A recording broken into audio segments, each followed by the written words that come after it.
Hey guys, welcome back to Drip Buddy rides.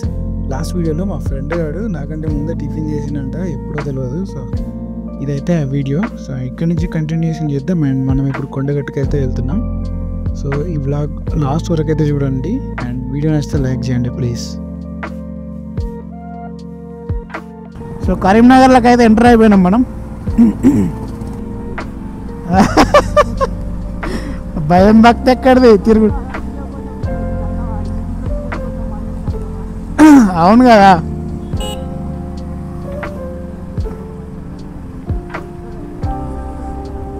తెలియదు.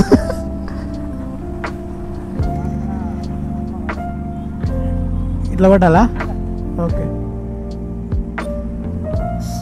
కరీంనగర్ రావాలి.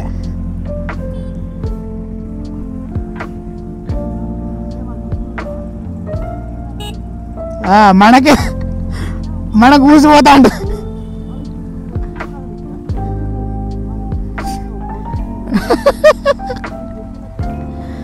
అవును పాపం, వాళ్ళు ఏం తినరు. ఆ ప్రోటీన్ వాళ్ళకి ఏం మెంటల్ టెన్షన్స్ ఉండేరా. మనకు మెంటల్ టెన్షన్స్ ఉండి మొత్తం రాలిపోతాయి. ఇక వాళ్ళకి ఎలాంటి టెన్షన్లు ఉండవు కాబట్టి ఆకలిగా అయితే ఏదో ఒకటి తింటారు.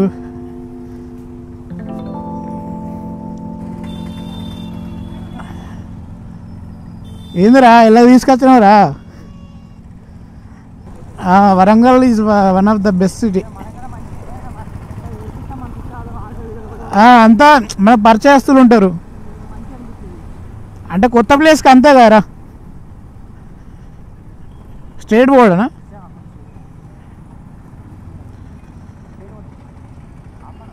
ఆపమని వాళ్ళు పోతారుగా.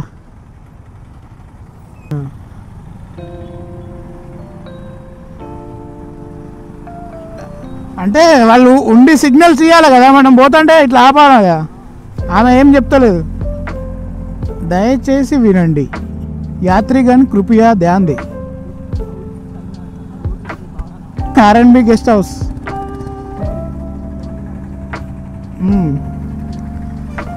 మంచిర్యాల చౌరస్తాట చెప్పదండి. అటు సైడ్ ఉంటాయి, మంచిర్యాల సైడ్ ఉంటాయి ఇవన్నీ. లంబడిపల్లి జగిత్యాల, అదే మనం పోయేది. జగిత్యాలే. ఇది బస్ స్టాండ్ పోతుంది ఏంది? రైట్నో మనం దగ్గర కొండగట్ట వచ్చేసాం. కొండగట్ట ఎంత దూరం ఉందిరా? 10 కిలోమీటర్స్ ఉందంట. రేట్ కదా మనం కొండగట్ట ఇటే అనుకుంటా. కొండగట్టు ఇటు పైకి వెళ్ళడం కావచ్చు. పైకి మనం పోయేది కింద, నాకు తెలిసింది కిందికి. జై శ్రీరామ్. పాదయాత్ర చేసుకుంటూ వస్తారు జెండాలు పట్టుకొని.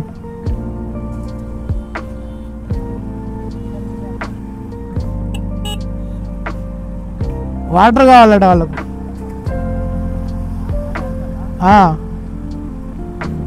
మన దగ్గర బాటిల్ తీసుకొస్తాయి.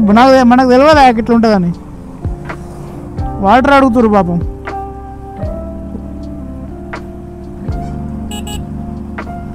అంజన్నలు రోడ్డు మీద ఉన్నాయి. ఒకప్పుడు చాలా ఉండే కదా, ఒకప్పుడు కోతుల మంద చాలా. ఇప్పుడు తగ్గింది ఇక్కడ. కానీ అన్నం తింటే అచ్చి గుంజుగా పోయేది. ప్లేట్లు, అన్నం తినే ప్లేట్ కూడా గుంజుగా పోయేది. అంత జనం, అంటే అంత ఎక్కువ ఉండేది కోతులు. ఇది కొండగట్టు. ఈ జెండాలు చూస్తేనే నాకు ఒక గూస్ బంప్స్ వస్తాయి. మనం అసలే హనుమాన్ మాల దీక్ష పట్టేటోళ్ళం. నాకైతే హనుమాన్ అంటే ఒక రోమాలు లిక్క పడతాయి. జై శ్రీరామ్. కొండ పైన రాది అటు మనం పోలే, నేను చెప్పలే అప్పుడు. అది కొండ రూటు. కొండపైకి పోవాలంటే ఘాట్ మీద అటు పోతాం. ఎక్కడో ఉంటుంది పైనుంచి వచ్చే మార్గం. ఇది అదే అనుకుంటా.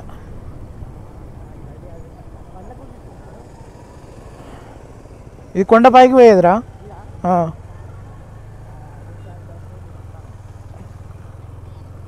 కొండపైకి పోతుంది.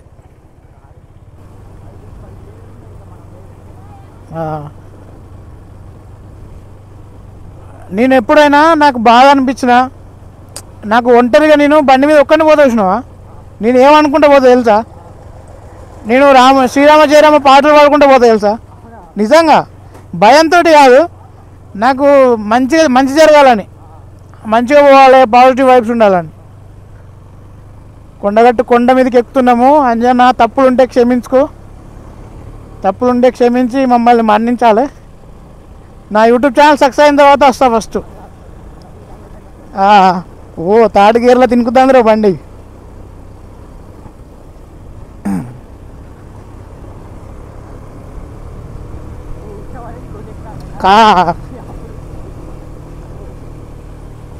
థర్డ్ గేర్లు ఎక్కిందంటే గ్రేటే రో. థర్డ్ గేర్లు ఎక్కిందంటే గ్రేటే. చిన్న బండ్లు అయితే ఫస్ట్ సెకండ్ గేరే.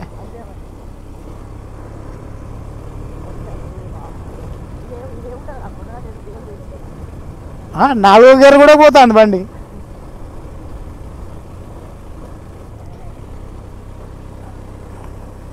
నాలుగో గేర్ కూడా పడ్డది నాకు. ఇప్పుడు సెకండ్కి వచ్చింది. సో కొండగట్టు ఒక 300 సంవత్సరాల పురాతనమైన గుడి. యాక్చువల్గా ఇక్కడ స్వామి స్వయంభూగా వెలిచిండు హనుమంతుడు. సో 500 సంవత్సరాల క్రితం సంజీవుడు అనే పశువుల కాపరికి కలలో వచ్చి చెప్పిండంట, నేను ఇక్కడ స్వయంభూగా వెలిసిన గుడి కట్టించు అని.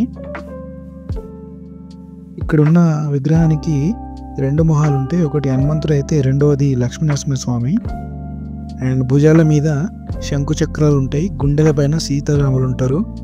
మాకు తెలిసిన దాని ప్రకారం చిన్నప్పుడు స్టోరీలు ఎలా ఉంటాయి అంటే, హనుమంతుడు సంజీవిని పర్వతాన్ని తీసుకెళ్లేటప్పుడు ఒక ముక్క విరిగి కొండగట్టు మీద పడింది. సో అక్కడ కొండగట్టు అని ఫామ్ అయింది అని చెప్పి ఒకటి ఉండేది. అది ఎంతవరకు నిజమో నాకు తెలియదు, బట్ అదైతే చెప్పుకునేవాళ్ళు.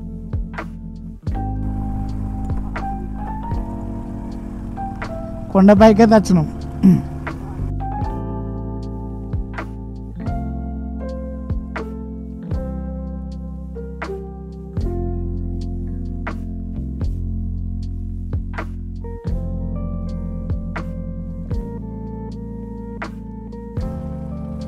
So presently we're at Kondagattu. But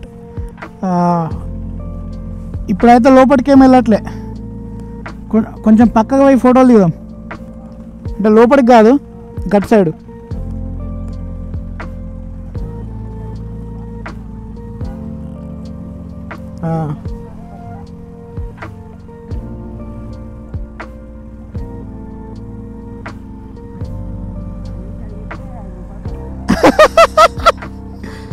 business, వ్యాపారం. సో గైస్ ప్రజెంట్ అయితే మనం కొండగట్టు వచ్చినాం. యాక్చువల్గా లోపలికి వెళ్తలేం, జస్ట్ బయట నుంచి ఇట్లా అనుకుని దర్శనం అంటే దండం పెట్టుకొని వెళ్ళిపోవడమే. So we're going to Jagtial అన్నమాట. సో రేపు కరీంనగర్ డ్యామ్ విజిట్ చేస్తాం. సో దాన్ని మీకు ఫుల్ బ్లాగ్ పెడతా. ఈ వీడియో ఇక్కడతో అయిపోద్ది. లేదంటే ఇంకో 2-3 క్లిప్స్ పెడతా మేము డెస్టినేషన్ రీచ్ అయిన తర్వాత.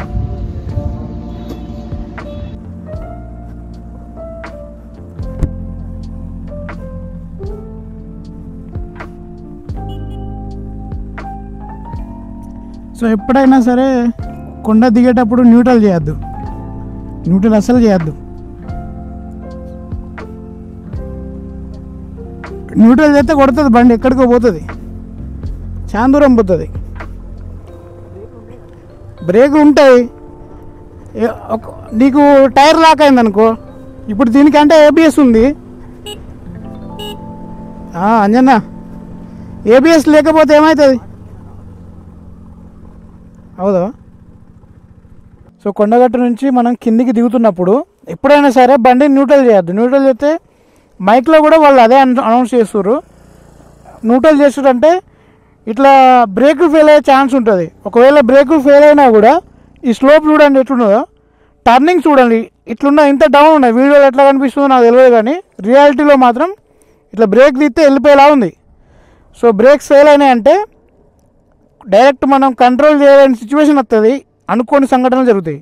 కాబట్టి మనం మ్యాక్సిమం కార్ అయితే సెకండ్ గేరు థర్డ్ గేర్లో ఉంచి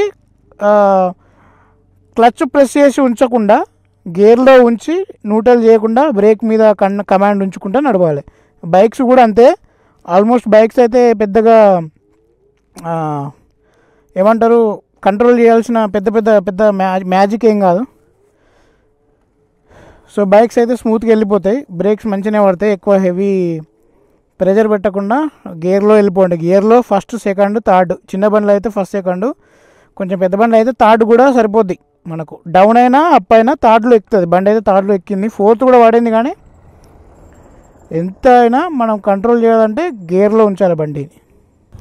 ఇక్కడ అవుతుందా? సో ఇప్పుడైతే నేను బ్రేక్స్ వాడట్లేదు, జస్ట్ థర్డ్ గేర్లో పెట్టి బ్రేక్ వదిలేసిన. ఇప్పుడు బ్రేక్ చేయాల్సి వచ్చిందిలే. ఇప్పుడు సెకండ్ గేర్లో పెట్టి ఇట్లా వదిలేసిన. ఆ గేర్ ఆర్పిఎం ఎక్కువ ఉంటుంది కాబట్టి మనకు అంతకు మించి పోదు. చూడు ఆ టార్క్ ఏదైతుందో ఇక చూడండి, నీ బ్రేక్ అయితే వాడట్లే,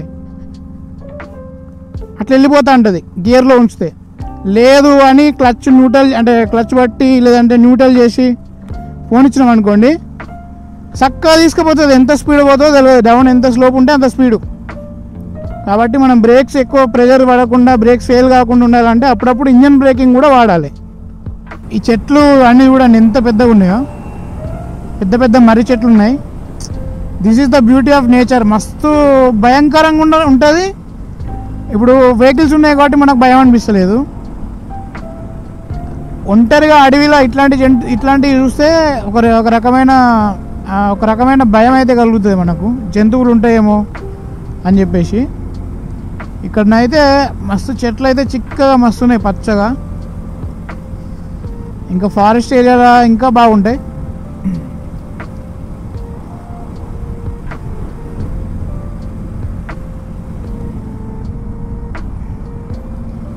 చిన్నప్పుడు కొండగట్టుకు వచ్చినప్పుడు ఎట్లుండేదంటే దర్శనం చేసుకునేదాకా ఒకరోజు గడవలేదు అన్నంత టైం తీసుకునేది అన్నమాట. దర్శనం అయ్యే వరకు జనాల మధ్యలో అంత జనం ఉండే. మన పేరెంట్స్ కాన్సన్ట్రేషన్ అంతా దేవుడి దర్శనం కావాలి, మొక్కులు నెరవేర్చుకోవాలి, మొక్కులు పెట్టుకోవాలని వాళ్ళు అనుకుంటారు. పిల్లలు మన ఆలోచనలు ఎక్కడ ఉంటాయంటే కొండ కింద ఉన్న ఆటో వస్తువులు ఉంటాయి కదా, బొమ్మల షాపులు, అక్కడ ఉంటుంది మన మనసు అంతా. జేసీబీలు, ట్రాక్టర్లు, విమానాలు, ఇట్లాంటి ఆటో వస్తువులు, కార్లు ఇట్లాంటివి కొనుక్కోవాలని చెప్పేసి మన మైండ్ అంతా కిందనే ఉండేది అన్నమాట అప్పట్లో.